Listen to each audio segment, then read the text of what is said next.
Good morning. Happy Monday. And welcome to Power Talk. I'm Adrienne. I'm your host today. And I'm just thrilled to be here. We've had a couple of weeks off while we were taking a little summer break. And during that time, I was able to receive my new scleral shield for my eye. Check it out, folks. Can you even tell that I was injured?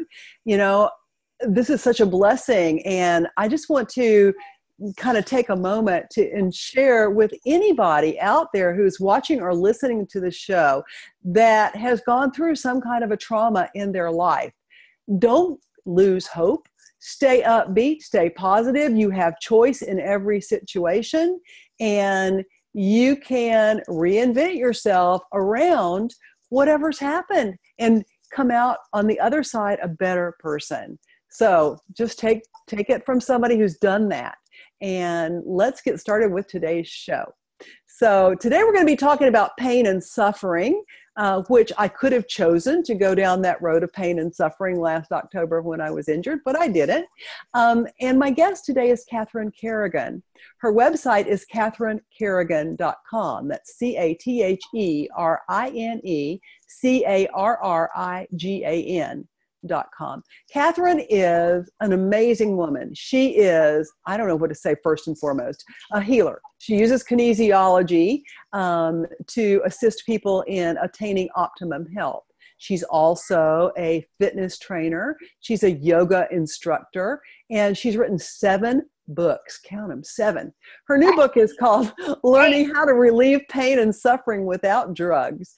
And so that's what we're going to talk about today is pain versus suffering and why suffering is optional. In fact, probably pain is too. So welcome, Catherine. Thank you so much, Jean. And thank you everybody out there for watching and listening. Actually, this is my 8th book. 8th book. Whoa. Whoa, exactly. 8th book. I'm very excited. It just got published on Saturday. And I know that the folks out there who are listening are really spiritual people. So I have to tell the story about how this book came about because I do all my work prayerfully. And in 2013, you know how you're on your drives, you're just driving and you're bored. And it's during those times when there's the gap and you get guidance and intuition comes in. Well, my intuition said, you need to write an article about the difference between pain and suffering. So I was like, okay, no problem. So next time I get to my laptop, write this little article, breeze it out in about 30 minutes, didn't think anything of it. Well, it turns out that article is the most read article on my website. Somebody reads that article literally every day of my life. And that was very interesting to me. And at first I saw that, I was like, oh, well, that'll pass. Was like, no, this is a very pressing concern where people really want to understand, why am I suffering? What is suffering? What is pain? What's the difference? And by the way, P.S., how do I completely avoid this negative experience to begin with? So seeing how much focus was on that subject, I realized the call of it. And again, I do all my work prayerfully, and my guidance told me, okay, you need to write a book on this subject. So this book, The Difference Between Pain and Suffering, is basically a handbook that anyone can use to heal pain and suffering without drugs. Now, this is a very timely subject because the #1 cause of death in our country for people under the age of 50 is drug overdose. And of that, 60% of that is from opioids. Mm-hmm. So what happens is a lot of times somebody will have an injury. They'll go to the doctor, they'll have surgery, and they're prescribed a pain medication and they go down this slippery slope. And, people like me, myself, people like Jean, I'm a medical intuitive healer. People call me every day of my life wanting to understand why am I suffering? Why am I in pain? What's the root of this? Why can't I get rid of this? And so this book goes over every level, the physical level, what to do, the energetic level, emotional, mental, and spiritual. And at the back, because I have taught yoga for 21 years, I have an appendix with 41 yoga exercises that I use most often with people in pain. It's got the photos and directions. So you can just pick up this book and it'll tell you what to do, the directions, and how to make yourself feel better. So I remember when my guidance said, okay, you're supposed to write a book to help people get out of pain. I was like, whoa, that's kind of a big subject. And me being as positive as I am, I'm like, how can I make this as uplifting as possible? So I'm very proud of it. My editor says he thinks it's my best book. So, and I'm really praying it'll help a lot of people. Well, and I think it's your best book too. I've read all your books, and I've interviewed you for most of them as well. And I would have to agree. It's just really, it's sweet. That's the word I want to use. I haven't written my review yet for Amazon, but I will. It's sweet. And it's right on, because I went through my aches and pains, and I looked them up and, and followed your stuff. And it was so accurate, so accurate. A lot of stuff around this move that I'm going through was root and second chakra stuff. And I wouldn't have thought about that, and it was causing me knee pain and low back pain and hip pain. And I'm like, oh, I could have saved myself several $100s at the chiropractor had I read this book first, Ah, thank you. Thank you. Yeah. Well, we really want to have a lot of softness and compassion with ourselves, because pain is part of our human experience. One of the things I like to do when I write books is I like to have quotes from wise people who helped encapsulate things. And the first book in the book is, some people feel the rain, others just get wet. Yeah, like that. Uh-huh. Yeah. So pain is in our pain body, huh? Yes. So what is that? Okay, basically a good way to think of it is your pain body is just the simplest way to understand it. It's your unresolved emotional baggage. That is why when you work with people like me, when you work with people like Jean, and you work to do the deep inner release of your core issues, what you're really doing is you're emptying out your pain body. I had to deliver something this morning. I was rushing around all morning, and I had to deliver something to someone, and he introduced me to a friend who had back pain. And I looked at this person, and his aura was slightly dark. And a good way to understand this, if you remember the Peanuts character, Peanuts, the character strip, and there was a character, Pigpen, right, who ran with a cloud of dust. Yeah. So when we don't resolve our core emotional issues, energetically, that literally clogs your aura, and it ends up causing a tremendous amount of pain. On the other hand, we also have a light body. So what's your light body? The light body, in a nutshell, is the radiance of your soul. Now, here's the deal. I know if you're watching this program with Jean, you're a spiritual person. We all have a light body. So the more that we can identify and live from the perspective of our light body, the way I feel, the less pain and suffering you're going to experience. Now, if you remember, if you've ever been to an art museum or if you've looked at art online, the saints in the medieval art, they all had pictures of Jesus and the saints with halos around them. So they were literally depicted with bodies of light around them. And that's because Jesus and the saints identified so much with their spiritual self that you literally saw their light. Now, I'm not a saint. I'm the first person to tell you that, but you too can focus on living in the light and living from your light body. And from that perspective, you're going to experience a lot less suffering. Absolutely. Absolutely.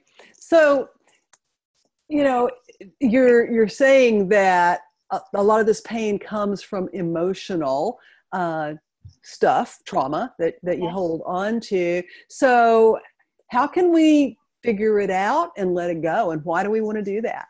Okay, so the first thing is, whenever I'm working with anybody on any issue, I don't care what it is, once I set the goal, then the second thing is I identify the emotion or emotions that are causing that pain and suffering.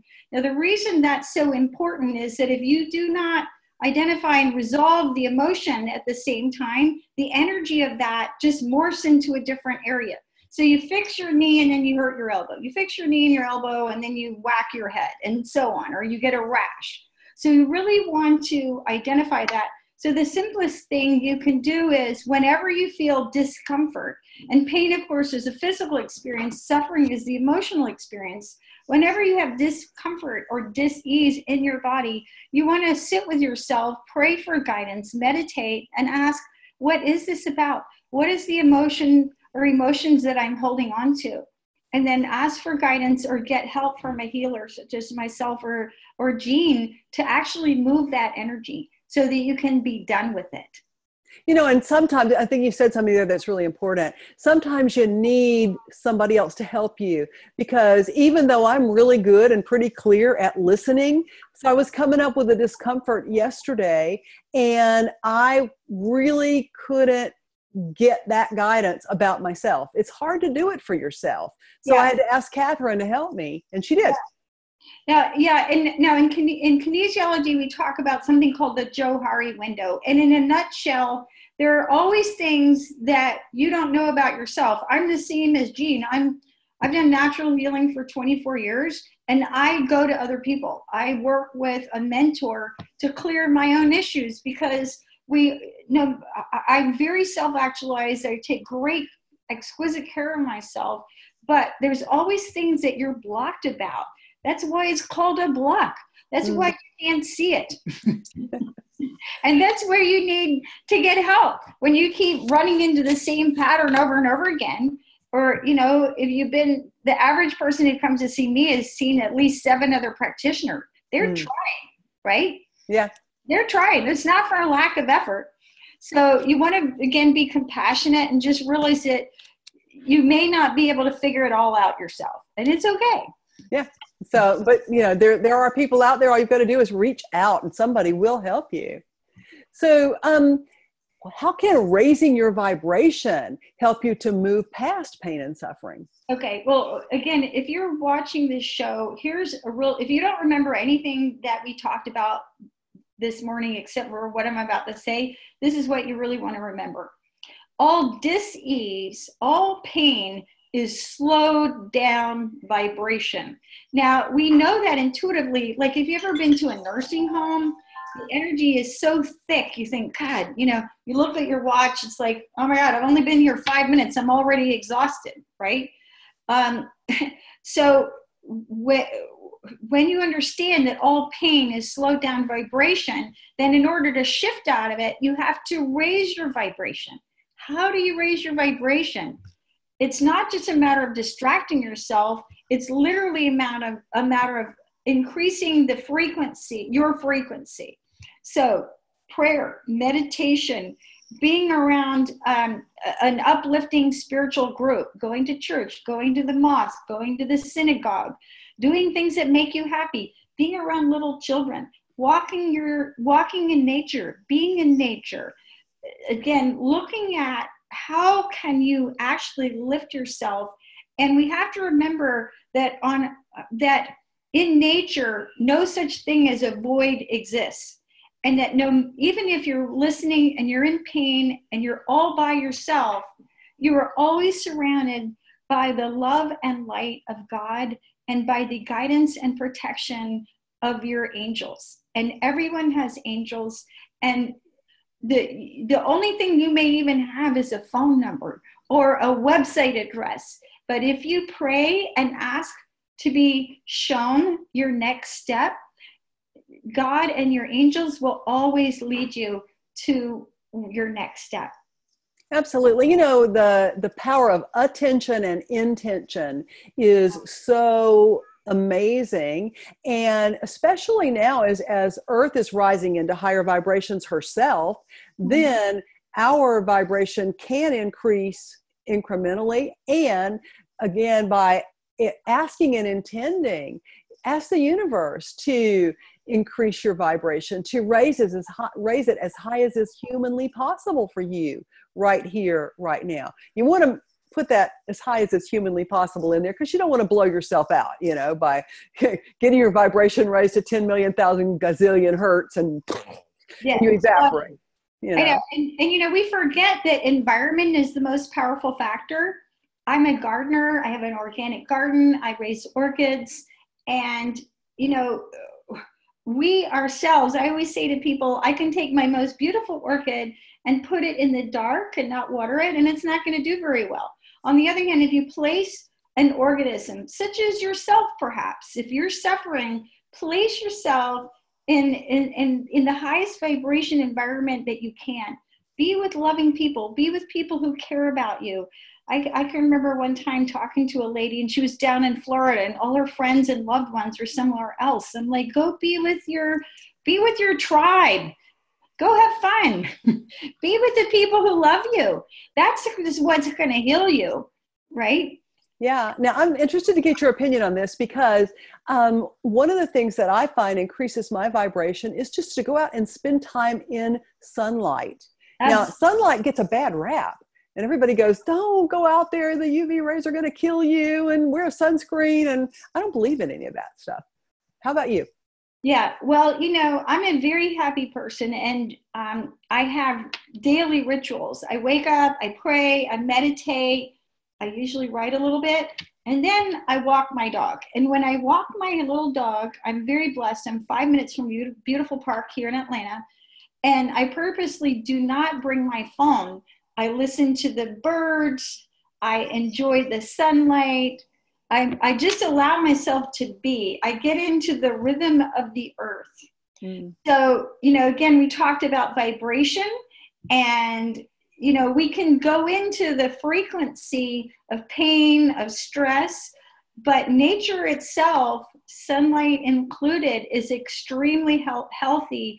And when you go into harmony with the frequencies of nature, it's very, very healing.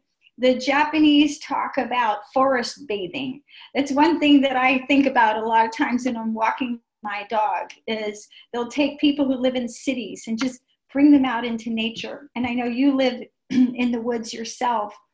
So, as much as possible, you want to let yourself become in harmony with the frequency of nature. And the simple way of doing that, even if you're not feeling well, go sit on the bench in the sunlight and allow yourself to receive the vitamin D naturally. Exactly. Yeah. Yeah.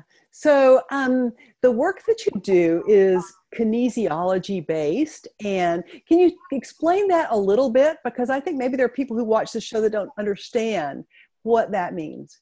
Okay.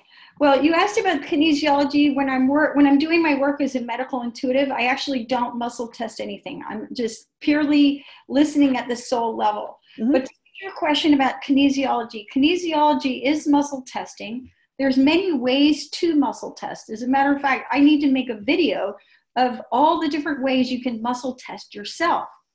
Now, when you're using, one way is to have two people, and the person who tests has to be in neutral. In order to get accurate information, you always have to be in neutral, which basically means that you are okay with whatever the outcome is. But again, when I'm doing my work as a medical intuitive, I'm not muscle testing. Okay. I'm listening at the soul level. I'm tuning into the person's soul. I'm tuning into their body. I'm looking at their energy field. There's no muscle testing. Okay. So do you use kinesiology then to define supplements and things like that? Is that what you use it for? I use kinesiology primarily when I'm working with people in person, because that way they know that like it's coming out of them.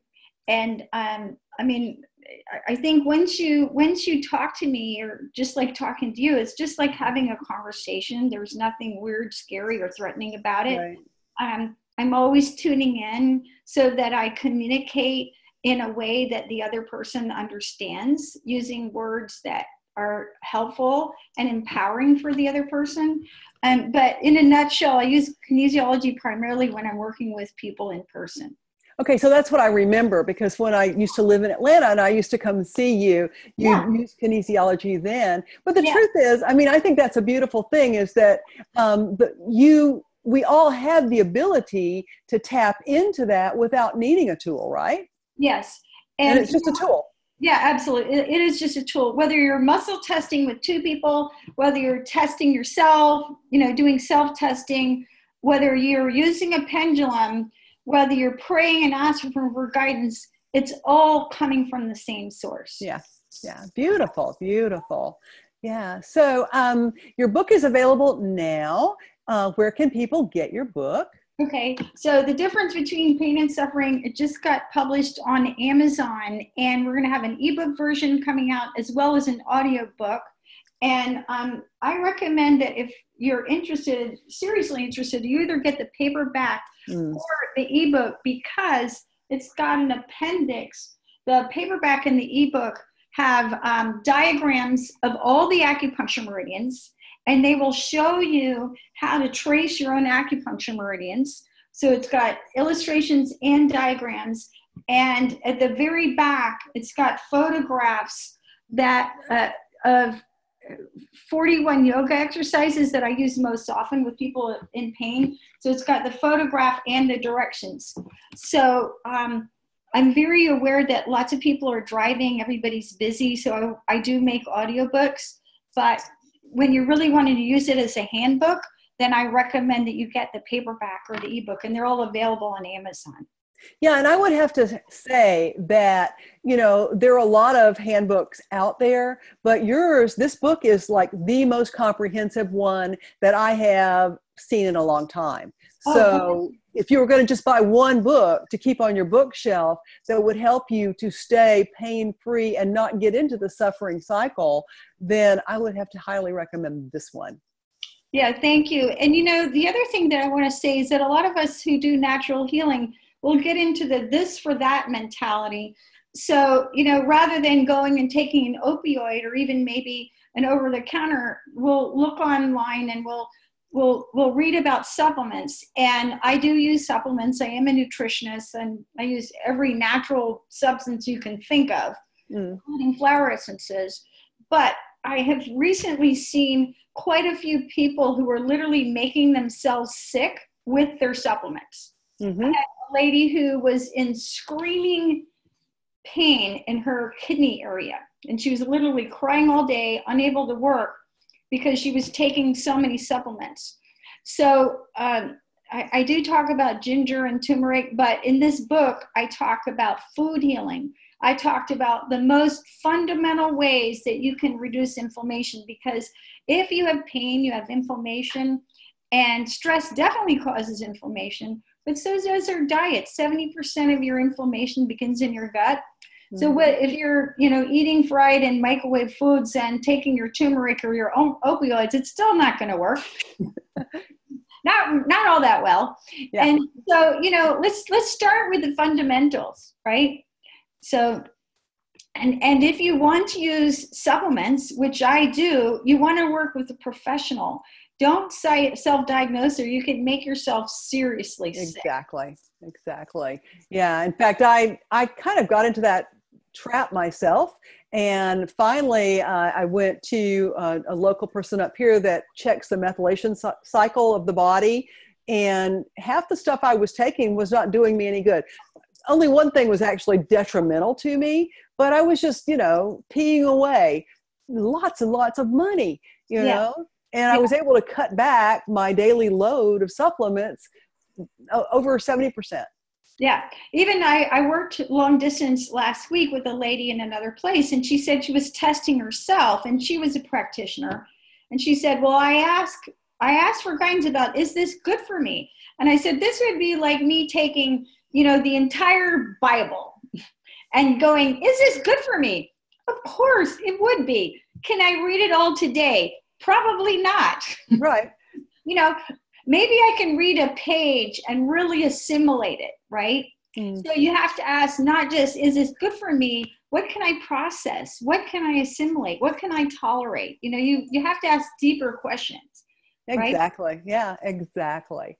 Yeah. So, well, this has really been an enlightening conversation, Catherine. I'm just thrilled to have had you on the show and share you with my audience. So, ladies and gentlemen, CatherineCarrigan.com, CatherineCarrigan.com. Catherine does one-on-one work.